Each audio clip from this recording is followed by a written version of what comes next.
Assalamualaikum warahmatullahi wabarakatuh. Teman-teman semua yang insya Allah seluruhnya dimuliakan, diberkahi, dan dirahmati oleh Allah Subhanahu wa Ta'ala, mengawali kultum pada hari ini, kami mengajak kepada semuanya untuk bersyukur kepada Allah Subhanahu wa Ta'ala dengan mengucap Alhamdulillahirabbil alamin dan bersolawat kepada Nabi Muhammad SAW dengan membaca Allahumma sholli ala sayyidina Muhammad wa ala ali sayyidina Muhammad. Teman-teman semuanya, betapa pentingnya kelahiran Nabi Muhammad SAW di bulan ini, yaitu di bulan Rabiul Awal. Hingga setingkat Nabi Ibrahim alaihissalam, Nabi Ismail alaihissalam berdoa khusus kepada Allah akan kelahirannya Nabi Muhammad SAW. Selanjutnya Nabi Isa alaihissalam. Jarak Nabi Isa alaihissalam 600 tahun kemasannya Nabi Muhammad SAW.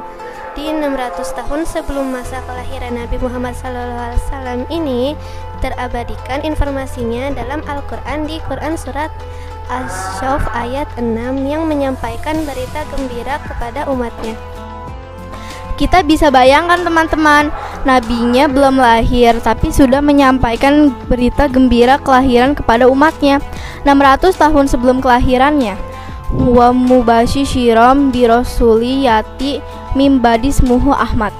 Al-Quran menyampaikan, Nabi Isa alaihissalam menyampaikan kepada umatnya, dan di antara penyampaiannya itu memberikan kabar gembira teman-teman. Nanti setelah saya akan ada Rasul. Terakhir, ismuhu Ahmad, nama Ahmad. Teman-teman, yang kita perhatikan di sini adalah ini seorang Nabi Isa alaihissalam, gelarnya Ruhullah. Lahirnya begitu istimewa, mukjizatnya istimewa, dan di antara keistimewaannya itu tidak menghentikan harapan Nabi Isa alaihissalam kepada Allah akan lahirnya Nabi terakhir yang sangat istimewa, melebihi keistimewaan Nabi Isa alaihissalam. Sampai-sampai memberikan kabar gembira kepada umatnya 600 tahun sebelum kelahirannya. Jadi teman-teman, kalau Nabi Isa alaihissalam saja Nabi sekaligus Rasul sangat dekat dengan Allah, gembira dengan kelahiran Nabi Muhammad SAW, maka kita yang bukan Nabi, bukan Rasul, mesti harus lebih daripada itu semua. Tapi pertanyaannya, apa yang menjadi hikmah tertinggi dari balik kelahiran Nabi Muhammad SAW ini? Sampai seorang Nabi Isa alaihissalam dan para nabi lainnya merasakan gembira dengan kelahiran Nabi Muhammad SAW. A'udzu billahi minasy syaithanir rajim. Bismillahirrahmanirrahim. Wa ma arsalnaka illa rahmatan lil alamin. Shadaqallahul azim. Dan kami tidak mengutuskan engkau Muhammad melainkan untuk menjadi rahmat bagi seluruh alam. Teman-teman, Nabi Muhammad SAW diutus oleh Allah Subhanahu wa Ta'ala kepada seluruh kalangan umat di semesta alam dengan membawa satu misi yang tidak pernah misi ini diberikan kepada nabi-nabi sebelumnya. Apa misi itu? Perhatikan kalimatnya ya. Wa ma arsalnaka, dan tidaklah kami mengutus Nabi Muhammad SAW illal rahmatal lil alamin, kecuali Nabi akan membawa misi, dan misi ini berbeda dengan misi-misi Rasul sebelumnya.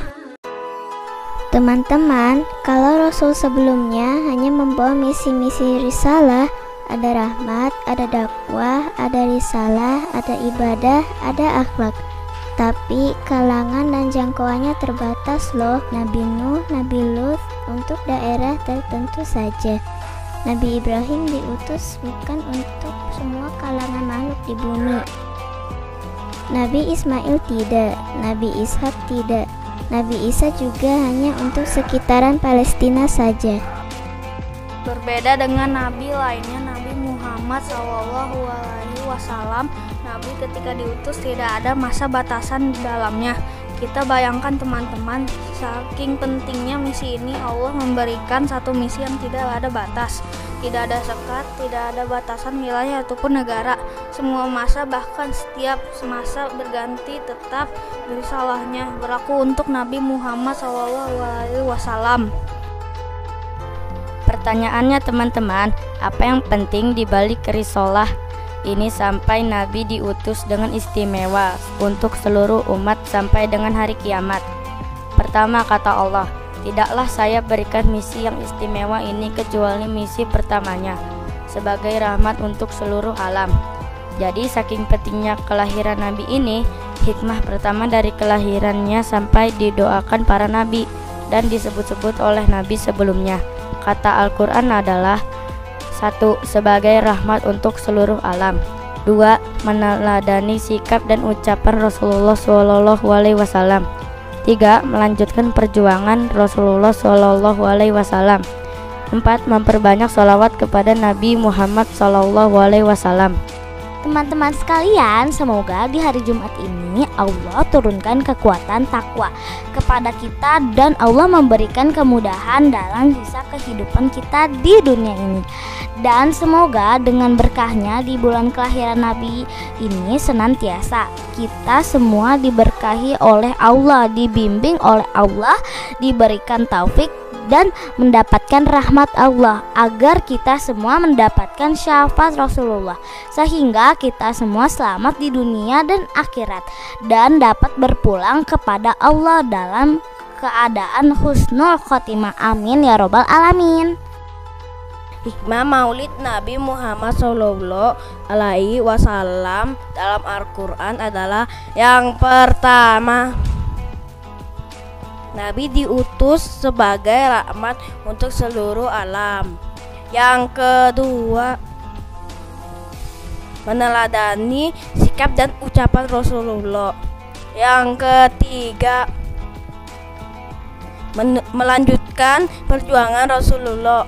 Yang keempat, memperbanyak sholawat kepada Nabi Muhammad SAW. Teman-teman, yuk kita tutup kultum pada hari ini dengan membaca sholawat agar kita semua mendapatkan keberkahan dari Nabi Muhammad SAW. Bismillahirrahmanirrahim. Alhamdulillahirabbil alamin. Hamdan yu'afi ni'amahu wa yukafi'u mazidah. Ya Rabbana lakal hamdu kama yanbaghi li jalali wajhika wa azimi sultanik. Allahumma sholli ala Sayyidina Muhammad wa ala ali Sayyidina Muhammad. Ya Allah, ya Tuhan kami, segala puji bagimu Tuhan semesta alam, karena atas rahmat dan karunia-Mu kami dapat berkumpul di tempat ini. Ya Allah, ya Tuhan kami, pada hari yang penuh berkah ini kami memohon kepadamu, jadikanlah kami orang yang baik, yang pandai dan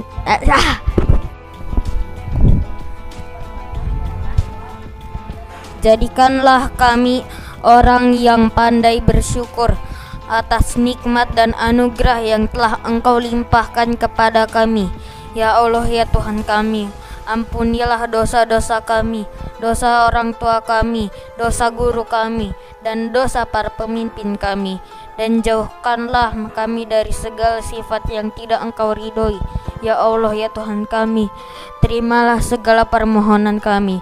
Rabbana atina fid dunya hasanah wa fil akhirati hasanah wa qina azabannar. Walhamdulillahirabbil alamin.